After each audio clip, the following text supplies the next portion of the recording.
அனைவருக்கும் வணக்கம். இது உங்கள் வளர்தமிழ் யூடியூப் சேனல். நம்ம டிஎன்பிஎஸ்சியின் டிபார்ட்மெண்ட் எக்ஸாம் தொடர்பான வீடியோக்களை தொடர்ச்சியாக நம்ம வளர்தமிழ் யூடியூப் சேனல் பார்த்து வந்துட்டுருக்கோம்.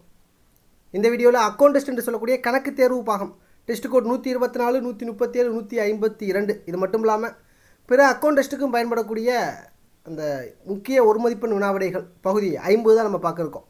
கடந்த 49 பகுதி பார்க்கல அப்படின்னா நம்மளுடைய வளர்தமிழ் யூடியூப் சேனலில் பிளேலிஸ்ட்டு தனித்தனியாக உருவாக்கப்பட்டுள்ளது. ஒன்வேர்டுக்கு தனியாக, தியரிக்கு தனியாக, சம்முனா டாபிக் வைஸ், பென்ஷன் தனியாக, இஎல் தனியாக, அந்த மாதிரி இருக்குது. ஸோ வேணும்னா பிளேலிஸ்ட்டில் போய் நீங்கள் பார்த்தோன்னா உங்களுக்கு தேவையான வீடியோக்களை பார்த்துக்கலாம். சரிங்களா? வாங்க நேரடியாக ஒரு மதிப்பு என்னன்னு பார்த்துடலாம். நம்ம கடந்த 49வது பகுதியில் மே 2023 துறைத் தேர்வில் test code 152 the account test for executive officers அதில் கேட்கப்பட்ட ஒரு மதிப்பு வினா தான் பார்த்தோம். மொத்தம் 60 வினாக்களில் நம்ம முதல் 30 வினாக்களை 49வது வீடியோவில் பார்த்துட்டோம். இது 50வது வீடியோ. இதில் 31வது வினாலிருந்து 60வது வினா வரைக்கும் இருக்கக்கூடிய வினாக்கள் நம்ம அதை பார்த்துடலாம். சரிங்களா? ரைட். இப்போ வினா 31, ஆண்டின் வரவு செலவினை தயாரிக்க வேண்டிய பொறுப்பு நிதித்துறைக்கு தான். இதே வினா மேலே கேட்டிருந்தாங்க. சரிங்களா? நிதித்துறைக்கு தான் பொறுப்பு. வினா 32, கருவூலத்தில் மேற்கொள்ளப்படும் பரிவர்த்தனைகள் அனைத்தையும் அவ்வப்போது கீழ்கண்டவருள் யாருக்கு தெரியப்படுத்த வேண்டும்? கருவூலத்தில் மேற்கொள்ளக்கூடிய பரிவர்த்தனைகளை யாருக்கு? கருவூலம் மற்றும் கணக்குத்துறை இயக்குனர். சரிங்களா? அவங்களுக்கு தெரிவிக்கணும். வினா 33, ஓய்வூதிய கட்டளையை வழங்கும் அதிகாரம் படைத்தவர். ஓய்வூதிய கட்டளை அப்படின்னா அவங்களுக்கு தமிழில் தெரியல, ஆங்கிலத்தில் பார்த்துக்கிறங்க. Pension payment order. சரிங்களா? யார்? மாநில கணக்காயர். ஓய்வூதியம் தொடர்பான அனைத்து ஆர்டரை இஷ்யூ பண்ணுறது அவர் தான். இதுவே தற்காலிக ஓய்வூதியமாக இருந்துச்சுன்னா அலுவலக தலைவரே பண்ணிக்கலாம். சரிங்களா? சரி, ஓகே. வினா 34, சட்டப்பேரவையின் முன் ஒவ்வொரு நிதியாண்டும் மதிப்பிடப்பட்ட வரவு செலவை அதாவது பட்ஜெட்டை சமர்ப்பிக்கப்பட வேண்டியவர் யார் சமர்ப்பிப்பார்னு பார்த்தீங்கன்னா ஆளுநர் தான் சமர்ப்பிக்கணும். ஆளுநரின் பெயரால் நிதியமைச்சர் தாக்கல் பண்ணுவார். சரிங்களா? ஆனால் யாருடைய செயல்பாடுகள் தான்? ஆளுநருடைய செயல்பாடுகள் தான். அது எல்லாமே நிர்வாக செயல்பாடுகள் எல்லாமே யாருடைய தலைமையின் கீழ் நடக்கும் அப்படின்னு பார்த்தீங்கன்னா மாநிலமாக இருந்துச்சுன்னா ஆளுநர், மத்திய அரசாக இருந்துச்சுன்னா குடியரசுத் தலைவர். வினா 35, சட்டமன்றத்தில் செலவுக்கான வாக்களிக்க வேண்டியதை எடுத்து சென்று சமர்ப்பிக்க வேண்டியவர் நிதியமைச்சர். அதான் சொன்னேன். அது ஆளுநருடைய பேரில் தான் நடைமுறைப்படுத்தப்படும். ஆனால் கொண்டு போய் சமர்ப்பிக்கிறதா யார்? நிதியமைச்சர். வினா 36, அலுவலகத்திற்கான நிலையான முன்பணம் வழங்கப்பட்டதின் நோக்கம் எதிர்பாராத அவசர சில்லறை செலவினத்தை மேற்கொள்ள. சரிங்களா? தெளிவாக இருக்குது. அலுவலகத்திற்கான நிலை முன்பணம். சரிங்களா? எதிர்பாராத அவசர சில்லறை செலவினம் தான். வினா 37, கடன் பத்திரம், தாங்கி பிணைப்பு போன்றவற்றினுடைய அடிப்படையில் தொகை வழங்குவதை யார் ஆணையின் பேரில் கருவூல அலுவலர் நிறுத்தி வைக்கலாம்? பொது கடன் அலுவலர். ஸோ அவருடைய பேரில் பார்த்தோன்னா நிறுத்தி வைக்கலாம். நம்ம பப்ளிக் டிபார்ட்மெண்ட் ஆஃபீஸர் அப்படின்னு சொல்கிறாங்க. பொது கடன் அலுவலர் அவருடைய ஆணையின் பேரில் நிறுத்தி வைக்கலாமா? வினா 38, விதிமுறைகளின்படி குறிப்பிட்ட வயது வரை பணிநிறைவு செய்யும் அரசு அலுவலருக்கு வழங்கப்படும் ஓய்வூதியத்தினுடைய பெயர் என்ன? வயது முதிர்வு ஓய்வூதியம். வினாவை தெளிவாக பாருங்கள். விதிமுறையின்படி குறிப்பிட்ட வயது வரை பணி நிறைவு செய்யும். அதாவது தற்போது 60 வயது, முன்னால் 58 இருந்துச்சு. அடிப்படை பணியாளர்லாம் 60 இருந்துச்சு.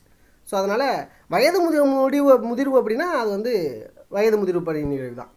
ரைட். அதுக்கடுத்தாக 39, ஓய்வூதியம் கணக்கிடும்போது 60 அரையாண்டுகளுக்கு குறைவாக இருந்தால் தகுதியான பணிக்காலத்தில் முழுமையாக 6 மாதங்களாக சரியீடு செய்த பின் 3 மாதம் அதற்கு மேலாக இருந்தால் ஒரு அரையாண்டாக கணக்கிட்டு ஓய்வூதிய பலன்கள் வழங்கலாம் என்ற நடைமுறைக்கு வந்த ஆண்டு 1986. ஒன்றும் இல்லை, அரையாண்டுகளாக கணக்கீடு பண்ணுறோம்.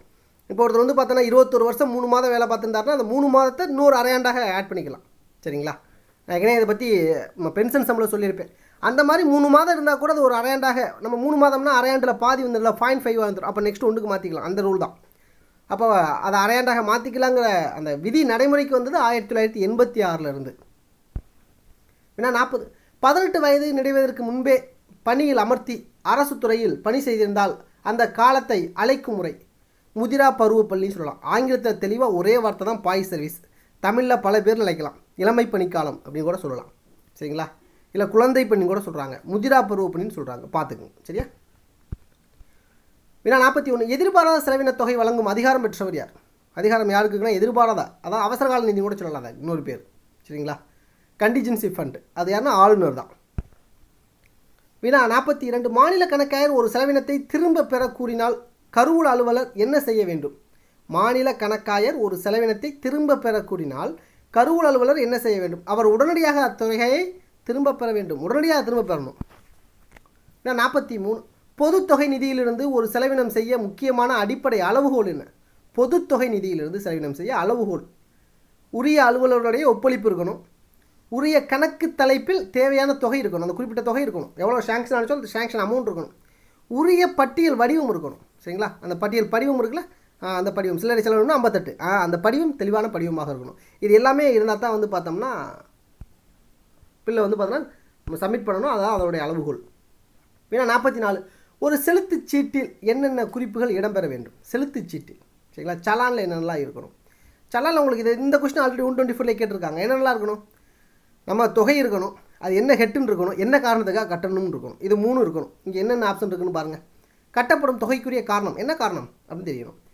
எந்த நபருக்காக கட்டப்படுதோ அந்த நபருடைய பெயர் இருக்கலாம். அலுவலகம் இருந்தால் அலுவலகத்தின் பெயர், நபராக இருந்தால் நபருடைய பெயர். உரிய கணக்கு தலைப்பு கண்டிப்பாக இருக்கணும். சரிங்களா? அப்போ இவை 3மே சரிதான். ஒரு நாள் 4 ஆப்ஷன் இருந்துச்சு வச்சுங்களேன், சரி இவை 3ங்கிறதுக்கு பதிலாக இன்னொரு ஆப்ஷன் இருக்குது அப்படின்னா அந்த 4ல் எது ரொம்ப அதிக முக்கியமோ அதை குறிக்கணும். சொல்ல புரியுதா உங்களுக்கு? அடுத்து வினா 45 இராணுவ சேவை தற்போது பணியின் ஓய்வூதியத்திற்கு தகுதி வாய்ந்த சேவையாக எப்போது கணக்கப்படும். என்ன சொல்கிறாங்கன்னா, இராணுவ சேவையில் அவங்க பணிபுரிஞ்சிருக்காங்க, அந்த சர்வீஸை வந்து இவங்களுடைய ரிட்டையர்மெண்ட் அப்போ அந்த ரிட்டையர்மெண்ட் பெனிஃபிட் ஓய்வூதியத்திற்கு தகுதி வாய்ந்த சேவையாக எப்போது கணக்கெடுக்கப்படும். எப்போதுன்னு பார்த்தீங்கன்னா அவர் பெற்றுக் கொடுத்த அதாவது அவர் ஓய்வூதியம் வாங்கிட்டு இருப்பார். ஏன்னா எக்ஸ் சர்வீஸ் மேனுக்கு அவர் பென்ஷன் வாங்கிட்டு இருப்பார், அதை நிப்பாட்டிடணும். அதுக்கப்புறம் அந்த அது வரைக்கும் அவள் அந்த சர்வீஸில் எவ்வளோ பென்ஷன் வாங்கினாரோ அதை முழுமையாக திருப்பி செலுத்தணும். சரிங்களா? அது மட்டும் இல்லாமல் அதுவரை பெற்ற தொகுத்து பெறும் தொகை நம்ம சொல்லணும்ல, கம்யூட்டேஷன், அப்புறம் வந்து கிராஜுவேட், இது எல்லாத்தையுமே செலுத்தணும். ஸோ அவர் வந்து பென்ஷன் பெனிஃபிட் என்னெல்லாம் பயன்பெற்றாரோ அது எல்லாத்தையுமே திருப்பி செலுத்தினா மட்டும்தான் அவருக்கு வந்து பார்த்தோம்னா அந்த சர்வீஸை எக்ஸ் சர்வீஸ் மேனுக்கான அந்த சர்வீஸை நம்ம நார்மல் சர்வீஸில் வந்து பார்த்தோம்னா பென்ஷனுக்கு எடுத்துக்கொள்ள முடியும் அப்படின்னு சொல்கிறாங்க. சரிங்களா? தெளிவாக பார்த்துக்குங்க. ஏன்னா 46 ஒரு செலவின தொகை பெற்ற பின் அதற்குரிய வரவு சீட்டை என்ன செய்ய வேண்டும். ஒரு செலவின தொகை பெற்ற பின் அதற்குரிய வரவு சீட்டை என்ன செய்ய வேண்டும். அதனை ரத்து செய்து மீண்டும் பயன்படுத்த இயலாமல் செய்ய வேண்டும். இல்லைன்னா மறுபடியும் அவங்க அதை பயன்படுத்துவாங்கள்ல, அதற்காக அதை ரத்து செய்யணும். ஏன்னா 47 புதிய செலவினத்திற்குரிய திட்ட வரைவு நிர்வாகத்துறையை எப்போது சென்றடைய வேண்டும். புதிய செலவினத்திற்குரிய திட்ட வரவு நிர்வாகம் அந்த துறையை வந்து எப்போது சென்றடைய வேண்டும். சரிங்களா? October 1 October 1. வினா 48 எண் அறிக்கை நமக்கு தெரியும், நம்பர் ஸ்டேட்மெண்ட் சொல்லிட்டு அந்த எண் அறிக்கை நிதித்துறைக்கு எந்த தேதியில் சமர்ப்பிக்க வேண்டும். ஆகஸ்ட் 1 ஆகஸ்ட் 1 அது ஆகஸ்ட் 1 தான் அந்த எண் அறிக்கையை தயார் பண்ணி அனுப்புவோம். நம்பர் ஸ்டேட்மெண்ட் எத்தனை போஸ்ட் இருக்குது அந்த ஆஃபீஸில், அந்த சாங்ஷனாக இருக்குது அப்படிங்கிறத பற்றி நம்ம அனுப்புவோம். ஒரு அப்ராக்சிமேட்லியாக எவ்வளோ அடுத்த நிதியாண்டுக்கு செலவு ஏற்படும் அப்படிங்கிறத நம்ம தொகுத்து அனுப்புறது தான் அந்த எண் அறிக்கை அப்படி சொல்லக்கூடியது. இதை அடிப்படையாக வச்சு தான் அடுத்த நிதியாண்டுக்கான பட்ஜெட்டே ரெடி பண்ணுவாங்க. ஏன்னா 49 ஓய்வு பெற்ற அரசு ஊழியருக்கு ஓய்வூதியம் எங்கு வழங்க வேண்டும். எந்த மாவட்டத்தினாலும் வழங்கலாம், அவர் எங்கே விரும்புகிறாரோ அந்த மாவட்டத்தில் வழங்கலாம். சரிங்களா? அதாவது அந்த மாநிலத்திற்குள்ளே எங்கே மேலே அவர் வாங்கிக்கலாம். ஏன்னா 50 ஒரு அரசிதழ் பதிவுற அலுவலர் தன்னுடைய ஓய்வூதியத்திற்குரிய விண்ணப்பத்தினை யாரிடம் சமர்ப்பிக்க வேண்டும். ஒரு அரசிதழ் பதிவுற அலுவலர் அலுவலக தலைவர்கிட்ட தான், அலுவலக தலைவர்கிட்ட பதிவு. ஏன்னா 51 எந்த வகை விடுப்புகள் ஓய்வூதியத்திற்கு தகுதி காலமாக எடுத்துக்கொள்ளக்கூடாது. எந்த வகை விடுப்புகள் ஓய்வூதியத்திற்கு தகுதி காலமாக எடுத்துக்கொள்ளக்கூடாதுன்னு கேட்டிருக்காங்க. அது தமிழில் உங்களுக்கு புரியலை அப்படின்னா ஆங்கிலத்தில் பாருங்கள். What type of the leave is not counted for qualifying service. எது வந்து நான் குவாலிஃபையிங் சர்வீஸ்னு கேட்டிருக்காங்க. ஈட்டிய விடுப்பு, மருத்துவ சான்று இல்லாமல் ஈட்டா விடுப்பு, மருத்துவ சான்றின் பேரில் ஈட்டா விடுப்பு, சொந்த அலுவலின் பேரில் ஈட்டா விடுப்பு. இதில் சி ஆன்சர், மருத்துவ சான்றின் பேரில் ஈட்டா விடுப்புன்னு கொடுத்துருக்காங்க, தப்பு. பி தான் கரெக்டு. கொடுத்துருக்க 4ல் எது நான் குவாலிஃபையிங் சர்வீஸ்னு கேட்டிருக்காங்க. தகுதி பெறா பணிக்காலம் எதுன்னு கேட்டிருக்காங்க. அது உங்களுக்கு புரியலை, அதை வேறு ஒன்றும் இல்லை. ஸோ தகுதி பெறாத பணிக்காலம் வந்து பார்த்திங்கன்னா நம்ம ஒரு 11 பாயிண்ட்ஸ் கொடுத்துருக்கோம். அதில் பார்த்துக்கிட்டிங்கன்னா மருத்துவ சான்றின் பேரில் அவர் அசாரண விடுப்படுத்தாலே சேர்த்துக்கலாம். மருத்துவ சான்று இல்லாமல் இருக்கக்கூடிய அந்த அசாரண விடுப்பு தான் சேர்க்க முடியாது. அதன் அடிப்படையில் இங்கே பார்த்தீங்கன்னா மருத்துவ சான்று இல்லாமல் ஈட்டா விடுப்பு தான் கரெக்டான ஆன்சர். சிங்கிறத குறிச்சிருக்காங்க, அது தவறு. அது வந்து குவாலிஃபையிங் சர்வீஸ். பிங்கிற ஆப்ஷன் தான் வந்து பார்த்திங்கன்னா நான் குவாலிஃபையிங் சர்வீஸ். மாற்றிக்கங்க. ஏன்னா 52 காசோலை வழங்கப்பட்ட தேதியிலிருந்து டேஸ் கழித்து வங்கியில் கொடுப்புக்காக சமர்ப்பித்தால் அது காலாவதியான காசோலை என்று அழைக்கப்படும். 3 மாதங்கள். ஒரு காசோலையில் எந்த தேதி போட்டிருக்காங்களோ அந்த தேதியிலேருந்து சரியாக 3 மாதங்கள். 3 மாதம் முடிஞ்சு அதுக்கு அடுத்த நாள் சப்மிட் பண்ணால் கூட அது வந்து பார்த்தோம்னா காசோலை செல்லாததாக ஆகிடும். சரிங்களா? காலாவதியான காசோலையும் கூட சொல்லுவாங்க. வினா 53 கட்டுப்பாட்டு அதிகாரி கண்ட்ரோலிங் அத்தாரிட்டி என்பவர் யார்? தனக்கு கீழே உள்ள அலுவலகங்களுக்கு செலவினை தொகை வழங்குவோர் தான். தனக்கு கீழே இருக்கக்கூடிய அலுவலகத்தில் யார் ஒருத்தர் செலவின தொகையை ஒதுக்கி கொடுக்குறாரோ அவர் தான் வந்து கட்டுப்பாட்டு அதிகாரி. சரிங்களா? ஒவ்வொருத்தவங்களும் அடுத்தடுத்து மேலே மேலே இருப்பாங்க.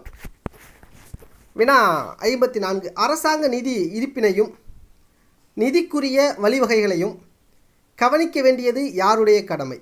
சரிங்களா? நிதி சம்மந்தமாக வந்துட்டாலே நிதித்துறை தான், ஃபினான்ஸ் டிபார்ட்மெண்ட் தான். வினா 55.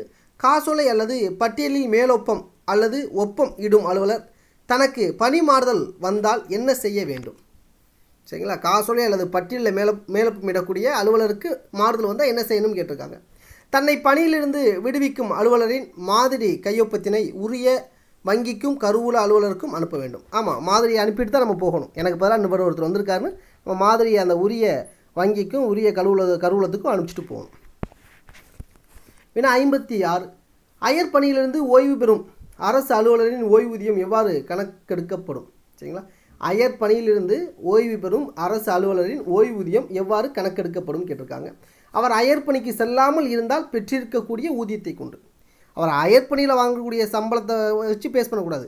ஒருவேளை அவர் வந்து பார்த்தோன்னா அவருடைய தாய் அலுவலகம் சொல்லக்கூடிய தாய் டிபார்ட்மெண்ட் தாய் துறையில் இருந்திருந்தால், அயர் பணிக்கு செல்லாமல் இருந்திருந்தால் அவர் ரிட்டையர்மெண்ட் டேட்டில் என்ன ஊதியம் பெறுவாரோ பெற்றிருப்பாரோ அந்த தேதிக்கு தான் வந்து ஓய்வூதியம், அந்த ஊதியத்துக்கு தான் ஓய்வூதியம் வந்து பெறணும். வினா 57. பணியிடை முறிவை பொருட்படுத்தாது விடுவதற்கு உரிய அதிகாரம் பெற்றவர் யார்? பணியிடை முறிவை பொருட்படுத்தாது விடுவதற்கு பணியில் அமர்த்தும் அதிகாரி, அப்பாயின்மெண்ட் அத்தாரிட்டி தான். யார் அப்பாயின்மெண்ட் பண்ணுறாங்களோ அவங்க தான் அதற்கான அதிகாரம் பெற்றவர். வினா 58. ஏற்கனவே நீதிமன்றத்தில் பணியில் இருப்பவரை நீதிமன்றத்தில் வேறொரு பணிக்கு அமர்த்த அதிகாரம் பெற்றவர் யார்?